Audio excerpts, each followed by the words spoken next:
Assalamualaikum warahmatullahi wabarakatuh. Selamat datang di channel Belajar Terus bersama saya Bu Ai. Pada video kali ini kita akan mempelajari tentang fungsi subjek dalam bahasa Inggris. Pertama-tama kita pelajari dulu perbedaan antara kalimat dalam bahasa Indonesia dan kalimat dalam bahasa Inggris. Dalam bahasa Inggris, kalimat terbagi ke dalam beberapa bagian. Salah satunya yang paling simpel ada yang namanya kalimat sederhana dikenal dengan istilah simple sentence, yaitu kalimat yang hanya memiliki satu klausa. Satu klausa berarti kalimat tersebut hanya memiliki satu subjek dan satu verb. Ada perbedaan antara kalimat bahasa Inggris dan bahasa Indonesia. Dalam bahasa Indonesia dikenal dengan kalimat verbal, nominal, adjektival, dan juga adverbial. Akan tetapi, semua pola kalimat dalam bahasa Inggris itu harus verbal karena unsur predikat dalam bahasa Inggris harus selalu mengandung kata kerja atau verb. Dalam bahasa Indonesia sendiri, kalimat itu dipengaruhi oleh bentuk predikat dari kalimat yang bersangkutan. Akan disebut kalimat nominal bila predikatnya berbentuk kata benda. Disebut kalimat adjektival bila predikatnya dari kata sifat. Dan akan disebut kalimat adverbial bila predikatnya dalam bentuk kata keterangan. Dan kalimat verbal bila predikatnya dalam bentuk kata kerja. Nah, karena dalam bahasa Indonesia itu tidak terdapat unsur kata kerja pada kalimat nominal, adjektival, dan adverbial, maka kalimat-kalimat seperti ini diungkapkan dalam bahasa Inggris dengan menggunakan to be sebagai verbnya.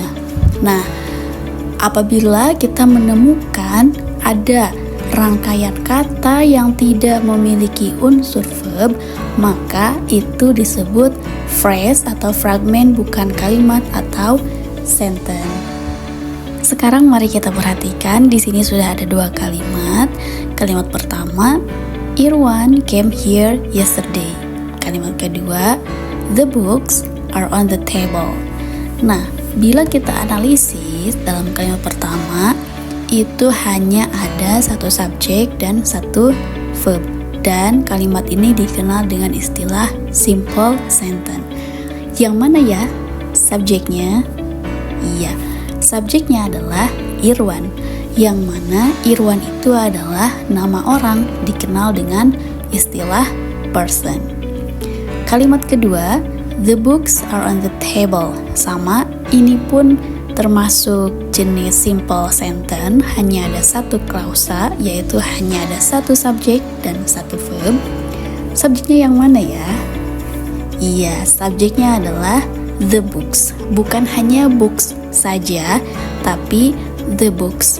The books ini adalah kata benda atau istilah dalam bahasa Inggrisnya adalah noun, dan karena ini kata bendanya lebih dari satu kata, terdapat modifier, maka ini dikenal dengan noun phrase. Dan lebih tepatnya, the books ini jenisnya adalah left-handed noun phrase, yang mana modifier datang terlebih dahulu dan kata benda datang setelah modifier.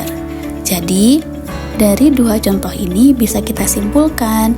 Yang pertama, fungsi subjek dalam bahasa Inggris itu satu bisa terbentuk dari person dan dua bisa terbentuk dari noun. Mari kita beralih ke dua contoh berikutnya. Di sini ada dua kalimat sama-sama the simple sentence, hanya ada satu subjek dan satu verb, yaitu hanya ada satu klausa. Kalimat pertama, he is a nice guy. Kalimat kedua, they will be here soon. Nah, di kalimat 1 dan 2 itu sama-sama subjeknya adalah terbentuk dari kata ganti orang atau kata ganti benda yang dikenal dengan istilah dalam bahasa Inggrisnya yaitu pronoun, yang mana pronoun itu ada I, you, we, they, he, she, dan juga yang terakhir ada it.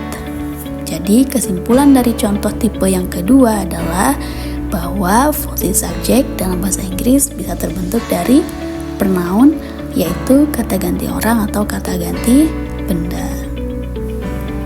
Mari kita lihat lagi contoh berikutnya. Di sini ada satu kalimat yang berbunyi studying until late is worth doing. Nah, ini juga sama, ini tipenya the simple sentence dan subjeknya adalah studying. Apa itu studying? Studying adalah bentuk kata kerja yang berakhiran ing yang dikenal dengan gerund yang mana posisinya bisa menempati subjek. Dari contoh ini bisa kita ambil kesimpulan bahwa fungsi subjek salah satunya dalam bahasa Inggris itu bisa terbentuk dari gerund, yaitu kata kerja yang berakhiran ing. Dan ini adalah dua kalimat terakhir yang kita analisis berkaitan dengan fungsi subjek dalam bahasa Inggris. Kalimat pertama, what you said annoys me a lot. Kalimat kedua, that you always tell a lie hurts me a lot. Untuk informasi, kedua kalimat ini merupakan the simple sentence yang hanya ada satu klausa, satu subjek dan satu verb dalam satu kalimat. Bila kita lihat sekilas, seperti ada masing-masing dua verb di kedua kalimat ini. Akan tetapi, dua kalimat ini subjeknya terbentuk dari noun clause. Apa itu noun clause? Yaitu subjek dan verb yang diawali oleh kata. Bisa oleh kata that, atau whether, atau question word. Bila kita lihat lebih seksama, di kalimat pertama ada subjek you dan verb said yang diawali oleh question word what. Dan di kalimat kedua ada subjek you dan juga verbnya tell diawali oleh kata that. Jadi, untuk kalimat yang pertama subjeknya adalah what you said, bukan hanya you saja. Kemudian di kalimat yang kedua, subjeknya that you always tell a lie. Dari beberapa contoh yang sudah kita pelajari, bisa kita tarik kesimpulan bahwa fungsi subjek dalam bahasa Inggris bisa terbentuk dari 1. person atau nama orang, 2. noun, kata benda, 3. pronoun, kata ganti orang atau kata ganti benda. Yang keempat bisa terbentuk dari gerund, yaitu kata kerja yang berakhiran ing. Dan yang terakhir, yang kelima, fungsi subjek dalam bahasa Inggris itu bisa terbentuk dari noun clause, yaitu subjek dan verb yang bisa diawali oleh kata that atau whether atau question word. Sekian penjelasan terkait fungsi subjek dalam bahasa Inggris. Semoga bermanfaat. Wassalamualaikum warahmatullahi wabarakatuh.